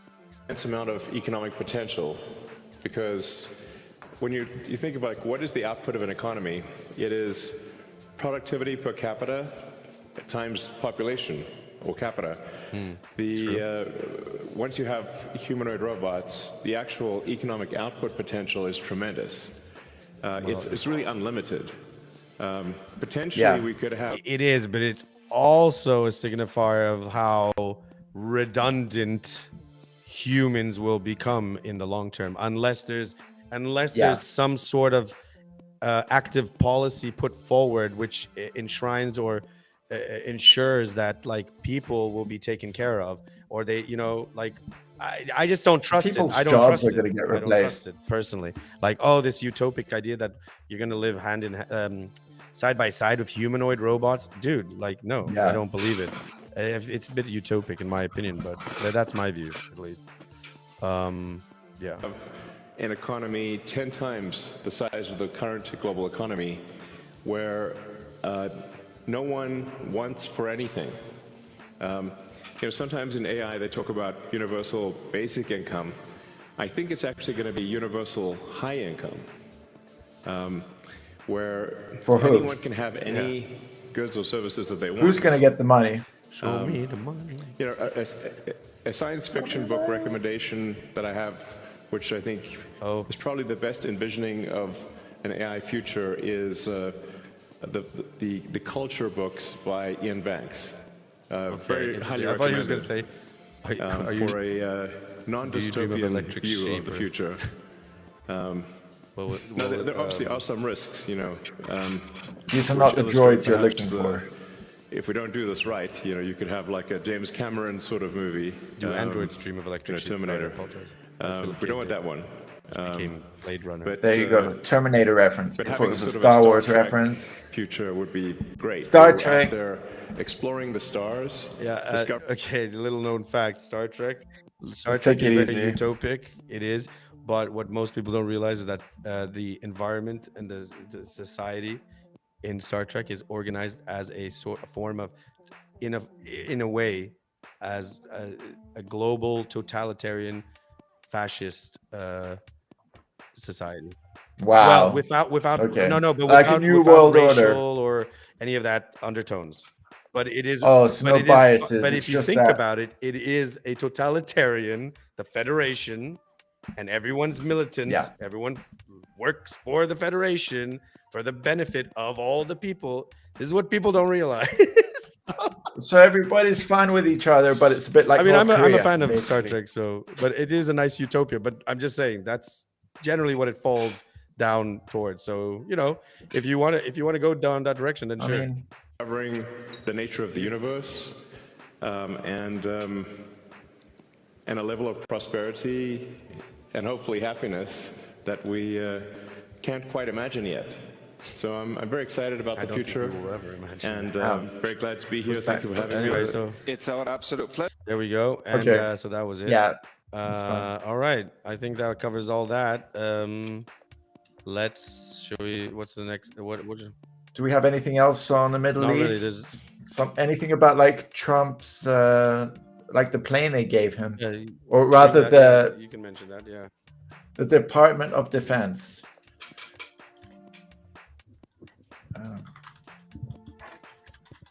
Good. Hang on a sec, let's find it. I think what we'll cover as the last segment before we go into like reacting to like some of the main things is another interesting topic. To be honest, I don't really care about Hassan Piker, so I don't really want to get into him. So I think it's like the China's exposure of Western luxury goods. That would be good to go into. It's a good segue. Yeah, that was great. That was great, to be honest. And I have something lined up there for you. So for those who are not familiar, interestingly enough, this also falls in line with one of the videos we just released in regards to the sort of Trump tariff, the battle between Trump and, you know, the tariff war, the trade war with China. And at the same time that this was going on, Chinese social media platforms were abuzz with revelations that Western luxury brands, you know, Dolce & Gabbana, what else, Christian Dior, whatever, or other brands were claiming, you know, made in USA labels are actually manufactured in China. And this exposure comes amid escalating trade tensions, as I mentioned, from the tariffs and the threats from Donald Trump, President Trump, sorry. And not only that, they were exposing how much this like overly luxurious bag, you know, that you buy that is like, I think it was like 38 grand. I don't know why you'd be spending that much money on a bag. Like Louis Vuitton, but it bags actually in China. only costs 1,000 to make, and like it costs 1,000 to make, but they're selling it for like tens of thousands. But I mean, this is something we've known all along. Like the majority of our clothes that we get, right? You're paying for the brand, you're paying for the label, you're paying for the exclusivity. Like how on earth would it cost that much to make? It's just. But in the end, it's like it's made in some factory somewhere in China or Bangladesh. Sometimes, you know, there's a lot of clothing that's coming out of there too. What shall we share now? Like you wanted to show the like jet a video of the luxury. Let's go, show the jet. Just give some context. Yeah, so basically there was just give me 1 sec. How's everyone doing? Okay, so this is a video on YouTube where basically I'll just start playing it. After you leave office? No, I don't. No, it would go direct. Mr. President, what do you say to people who view that luxury jet as a personal gift to you? Why not leave it behind? You're ABC fake news, right? Why not? Only ABC. Well, a few of you would. Let me tell you, You should be embarrassed asking that question. They're giving us a free jet. I could say, no, don't give us. I want to pay you $1 billion or 400 million or whatever it is. Or I could say, thank you very much. You know, there was an old golfer named Sam Snead. Did you ever hear him? He won 82 tournaments. He was a great golfer. And he had a motto: when they give you a putt, you say thank you very much, you pick up your ball and you walk to the next hole. A lot of people are stupid. They say, no, I insist on putting it. Then they putt it and they miss it. And their partner gets angry at them. You know what? Remember that, Sam Snead. When they give you a putt, you pick it up and you walk to the next hole and you say, thank you very much. Respectfully, sir, as a businessman, some people may look at this and say, have you ever been given a gift worth millions of dollars and then not received anything? It's not a gift to me, it's a gift to the Department of Defense. And you should know better, because you've been embarrassed enough, and so has your network. Your network is a disaster. ABC is a disaster. Here's the bill. So, yeah. That reminds me of the meme Snead. Remember? I don't know if you remember back in the day, but there was the whole like Sam Snead. There was the whole Snead's feed and seed. Yeah. So that was Trump, and basically, like, who knows where the plane is going? Is it going to the Department of Defense? Is it going to him?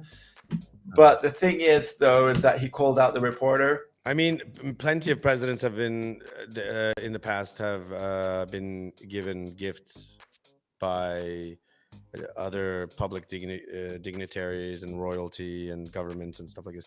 Now, what happens is usually when they're given a gift, they don't get to keep it outright. It's basically, it's a gift of the presidency, of the White House. So they collect it and they retain it. So actually, it's not like... How are they accusing him for it? Do they see it like a bribe for something They're going to else? accuse him for anything. That's the reality. That's what the media does for like anyone in office or in power. So that's their thing. So obviously I mean, because the reality is that it doesn't belong to him. It belongs actually to the American government. So and what happens is he can use the plane, but the gift will be taken back and flown to some hangar. And then like the next president, if he says, oh, I want to take that plane, if they want, they can use it again. Yeah. I think there's an exclusion point to certain gifts. Like if it's specifically a personal gift, it depends. But if it's like if it's to the country, it's like, because this has happened before where the Queen has given a gift or something, but it's like a like an antique or something. But Obama didn't get to keep it, so they put it in it goes to the warehouse or something. So. Yeah, I obviously he's not going to keep the plane. What is he going to do with the plane? He already has his plane. He had his own plane like before he became president. And then he had two planes. Well, not his, but one of them was.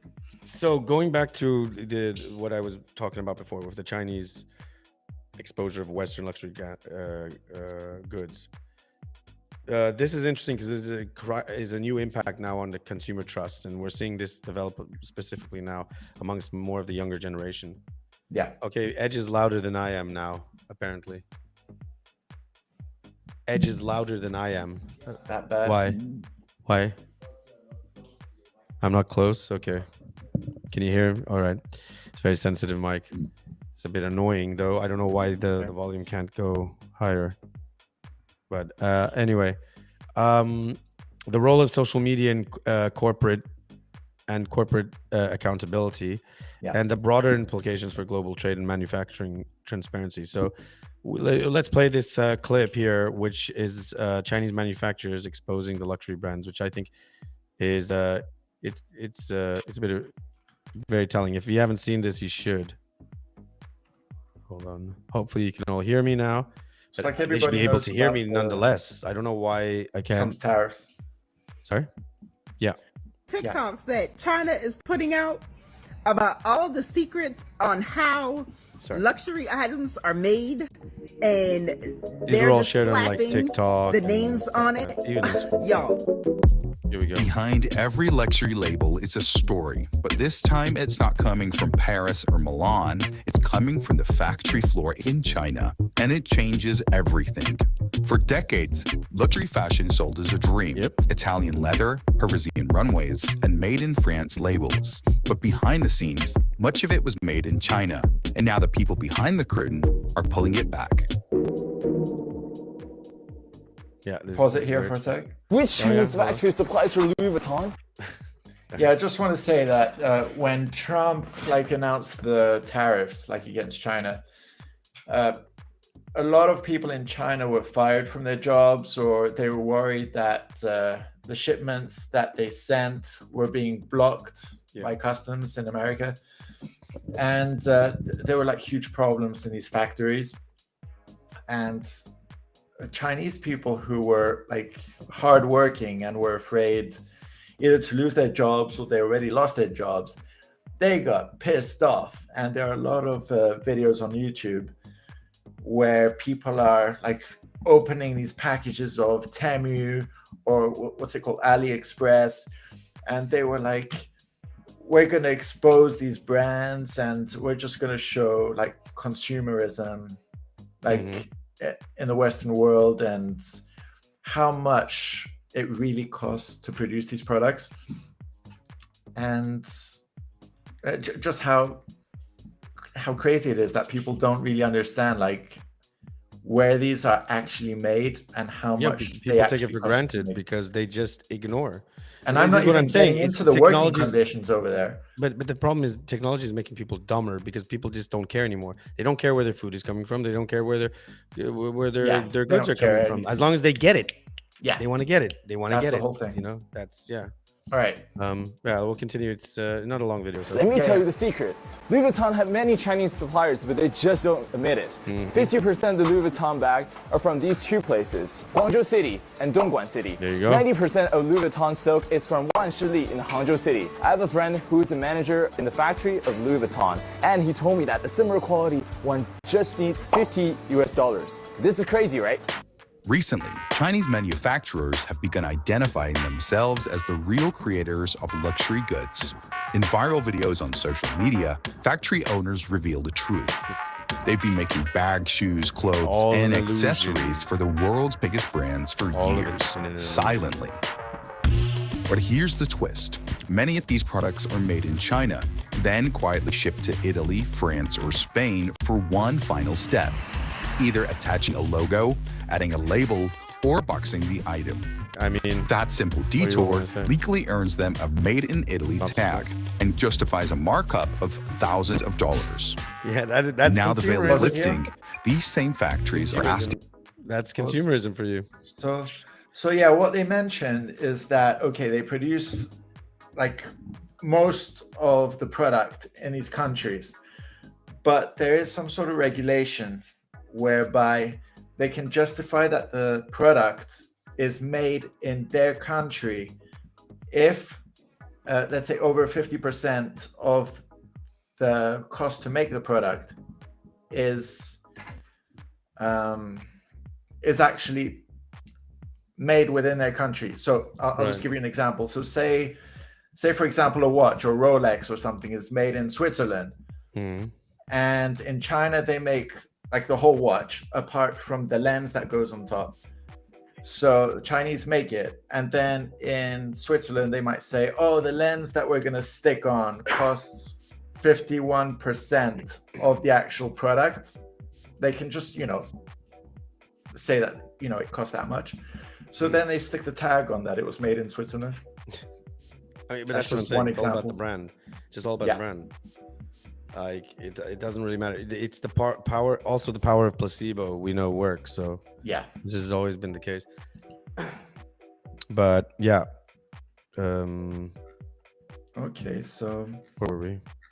I mean, I don't know how much more we should show. I mean, why not basically, there's a lot of videos that show this. This Birkin bag at Hermes Boutique will cost you 38,000. That's the one this is the one I saw. What is the real cost? 38,000? Today, I'm going to break it down in front of That's you, insanity. step by step. First thing first, Hermes only used. Hold on. Who are these people? If you're paying 38,000 for a Hermes bag, you literally have a problem. You are mentally insane. No, I don't care how rich you are. Why are you paying 38,000 for a bag? I mean, you're nuts. Like seriously, how much is it gonna cost them? Like, you know what? Then they deserve to be deserve to get themselves scammed this way, because that's just nuts. You're paying But to be honest, 38,000. spending 38,000 on a bag, like how much I've never money heard do these that. people get? Who I've are never- these people? I don't know. These are crazy people. These are people got money to burn, man. Like that's insane. You know what's the 38,000. craziest thing is that I've heard stories about people buying a bag from, let's say, the legit Louis Vuitton, like shop. A vendor, yeah. Mm-hmm. And after they've left the shop, they've realized they've been scammed, that they bought like a fake bag from the legit shop. I don't know if it was somebody selling in there.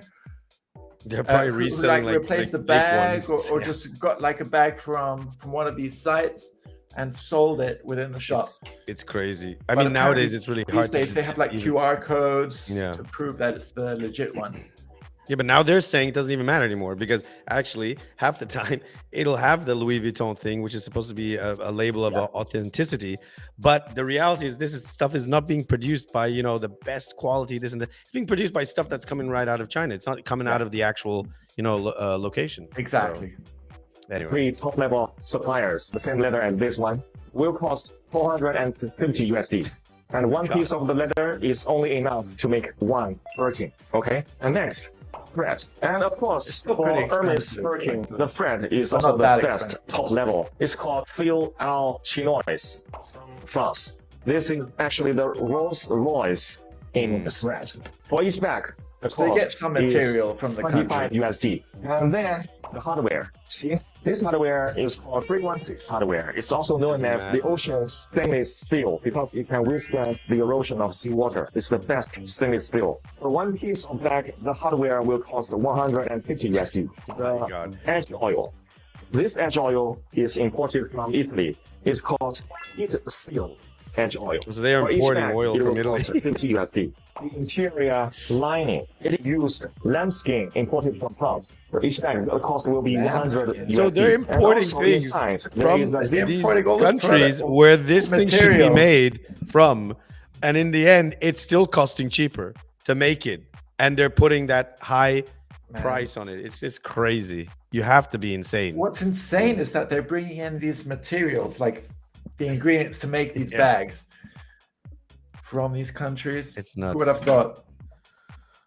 Vapor from Riri brand. The vapor for one bag is 10 USD. And 10. then Are we the looking at a cost different of video? Human resource. Human resource cost will be 600 USD. Package. Now this is not that expensive. It's 10 USD. It's like so literally now everything to sum those up, the the total package. cost will be 1,400 USD for one Birkin. There you out go. of Factory. There you Now, go. why Hermes will charge you 38,000 USD for one bag? That's The because overhead more for than the bag. 90% of the price is paid for its logo. Now manufacturing. Yeah, there we go. And that's what I have to say. Like, if you're stupid enough, I think we'll cut it there because we'll have to carry on. But I think if you're stupid enough to be paying that much just for a logo, I remember not too long ago in the mid 2000s, everyone was going mental about the Supreme brand. Supreme, this. Where is it now? Nobody's wearing it. Nobody cares. It's dead. The thing. There are always it's phases still in around, but- fashion and what's in and what's out. I remember the 90s, everybody liked Levi's and Diesel. Yeah. And I heard that in the States, like Levi's, here in Europe, like Levi's was like one of the most expensive brands, but in the States, they were selling them at Walmart, like for cheap. I mean, the thing is, don't get me wrong. Like we need fashion, obviously, and we need like all of these things. But yeah, at some point, it's like art nowadays. You know, like the banana with the tape. Oh, it's become a scam. Fashion and art are scams, man. Yeah. Like and they're scams for rich people, rich stupid people, I should say. Yeah. Not all rich people, but rich stupid people. Because if you like, I've seen some of these fashion shows where literally it was just black tape. The people were taped up differently. What are you buying there? Just It's mad. like those Bored Ape NFTs. Oh yeah, there you go. Yeah. Like, I mean, yeah. People spent millions on them. I know Justin Bieber bought this NFT, which is just a picture of an ape, but they're all different. And it cost millions. They were expecting it to increase in value, but instead it just plummeted. Yeah. I mean, originally they thought NFTs were going to blow up in a big way, but in the end, it turned out that most of them ended up being kind of like scams. Yeah. But that's also partially to do because of a lot of social media influencers who jumped on board with this, and many like bad Kim agents that Kardashian, got I think. involved. That kind of type of people. Right, I think we got like maybe two things that we can react to that I think to end it on an interesting note, because you see what we try to do here on NTV is like, sorry, I should say in the ENDstream is like, we want you to leave off like they used to in the olden days with the news, you know, like there's some fun stuff or interesting stuff, and it wasn't always just like bad news all around, and hopefully you had fun chilling out with us. Not many people chatted, but it was nice to see those who did. But you know, feel free to comment and don't forget to join the Discord. But leave a like as well if possible. I want to just cover two little things. Like there was, I think, the Mexican beauty influencer, and well, no, that's pretty dark. Actually, we won't cover that. Let's cover the lion, because we were talking about AI, and we're coming towards wrapping up. So yeah, so here's another viral story that apparently had everybody talking. It was the lion skydiving, the viral video that's got everyone talking. Is it real? This is like, what do you think? Well, let's watch it first and let's see what everyone thinks. Well, hold on. Social media has seen its fair share of unbelievable moments, but a lion diving out of an aircraft? That's the latest clip causing a stir across platforms. A video showing a lion mid-air during what appears to be a skydive has gone viral, collecting millions of views and sparking a flood of reactions. So, yeah, to be honest, we've heard a lot of stories like crocodiles living in the sewers in New York, and which happen to be true. But hold on, I'm sure there are some videos of like dogs skydiving. Oh right, hold on. But this guy is riding the lion. You can't see it, right? You can't. Oh, right. Hold on, maybe I can zoom in. Oh yeah, I can zoom in. Okay. Right, here we go. Do you want to put the sound on as well, like under the video? I don't know. It's just music. It's just music. We won't, because of copyright. And yeah. So here we go. So I'll try to zoom in a bit more. Wait, so you can see it better, folks. So who's the cameraman? That's a better question. Who's the cameraman? I think it's one of those. That's it. That was it. It's the shortest clip. GoPro. It's someone else with a GoPro. Yeah.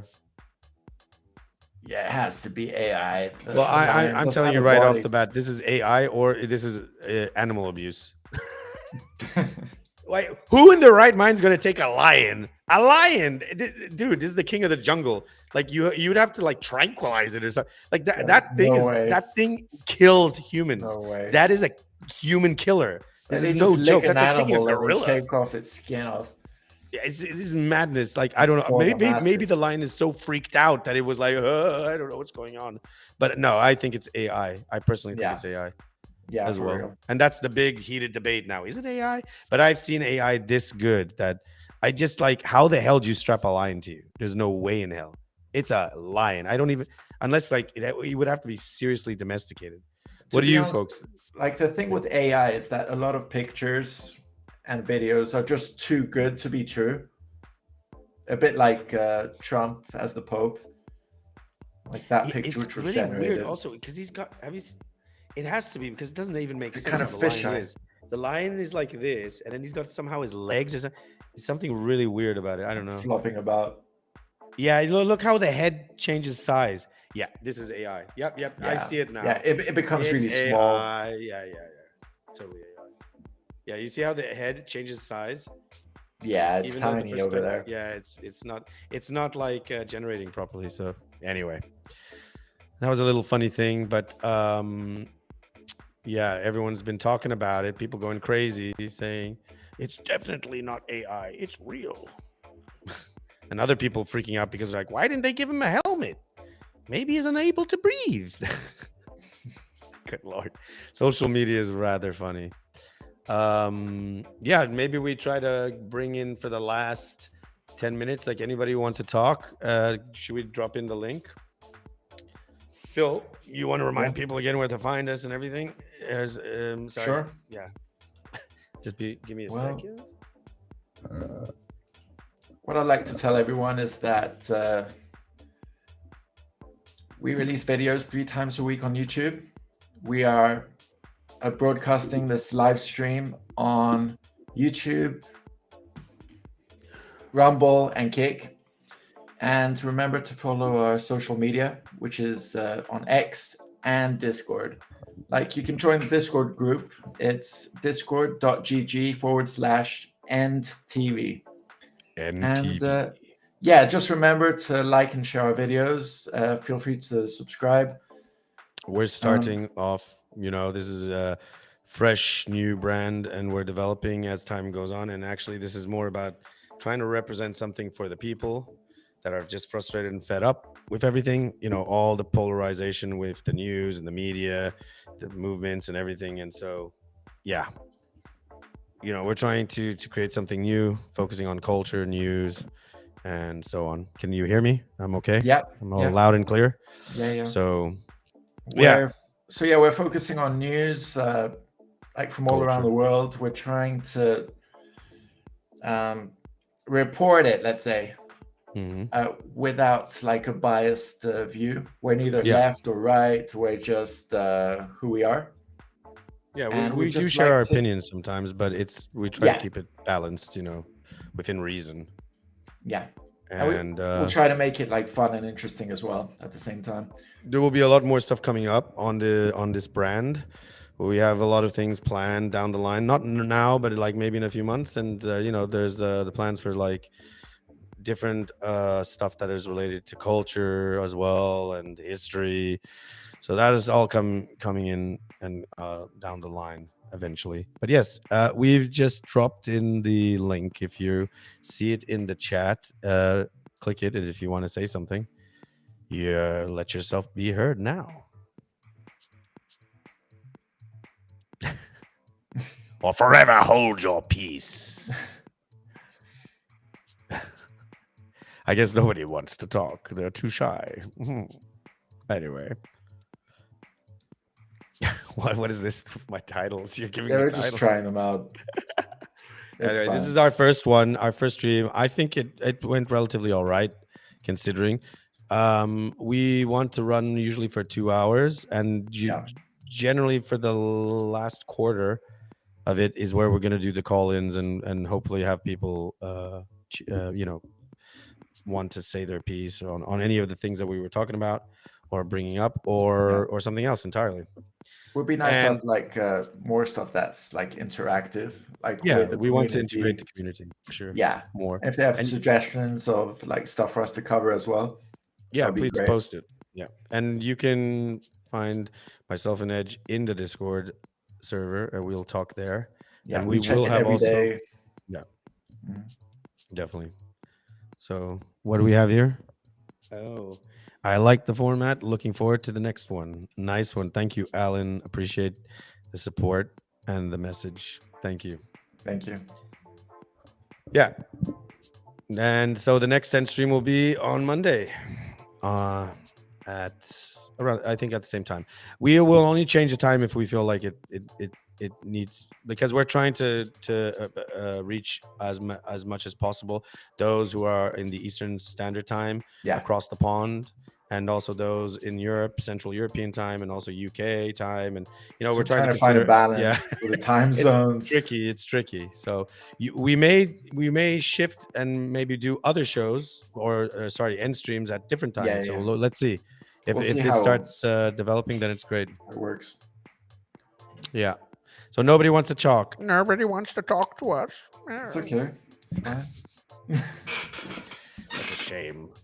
Any last thoughts on some of the things we've covered? What stood out for you the most, do you think, Edge? Or what are you looking forward to now for the coming week? Because by next week there's going to be a bunch of other stuff, right? So like, what do you think is? Okay, well, to be honest, like, I'm kind of looking forward to like us reporting on like geopolitics and like of different countries. Like just now, we had a lot of elections, like in what was it, Canada? It was a Canadian election, yeah. There were other ones, I think, a recent Polish election, German election too. Well, that was a snap election because their government collapsed. Yeah.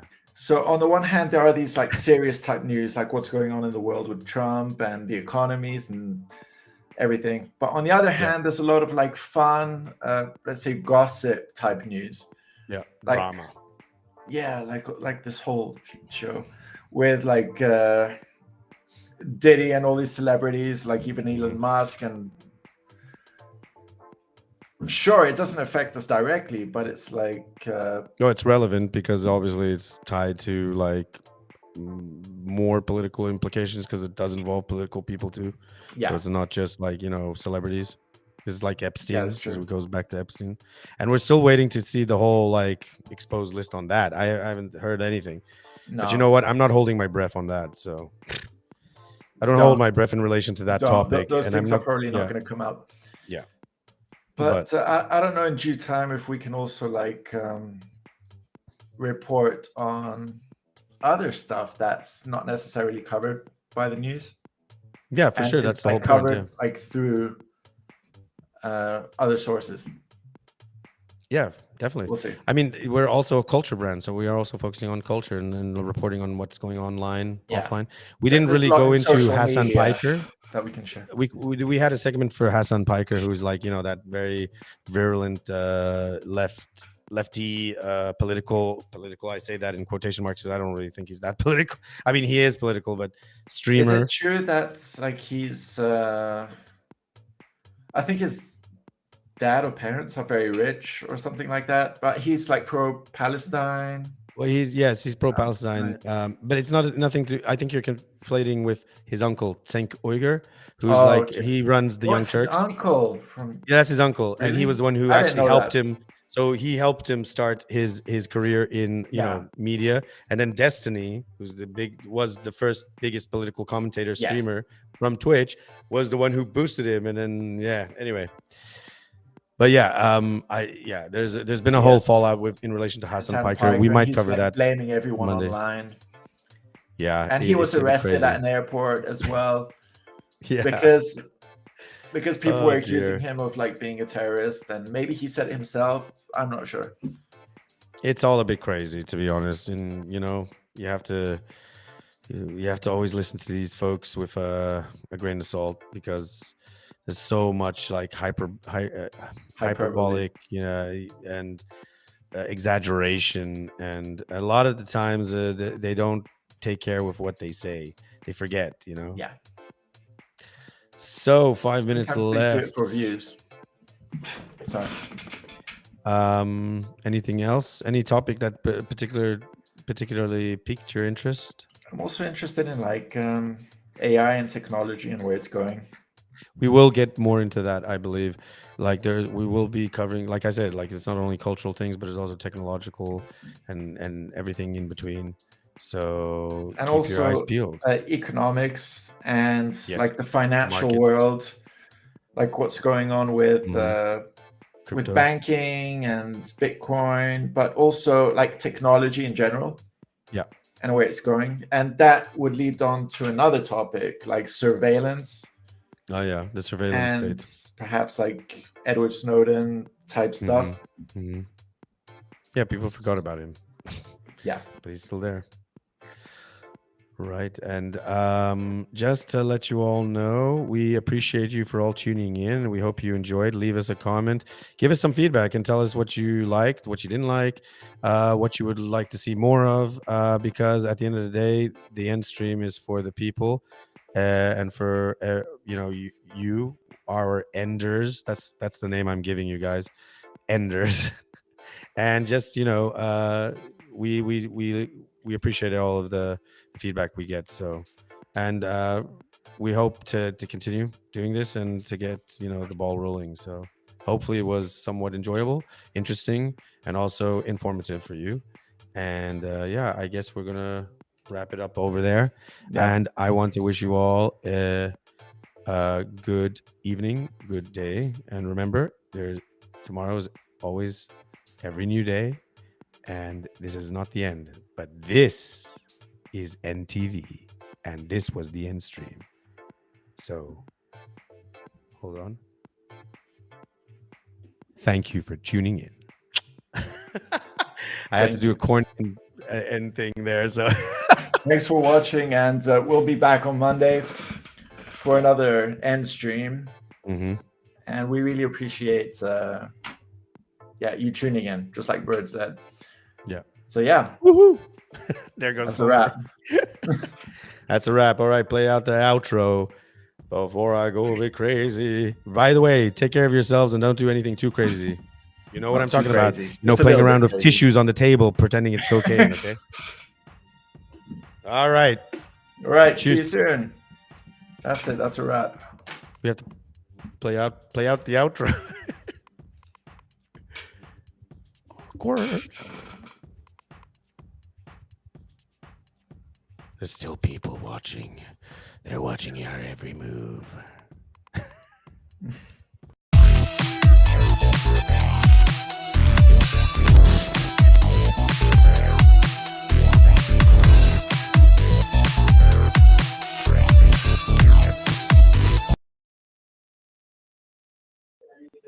So yeah, thank you for tuning in. And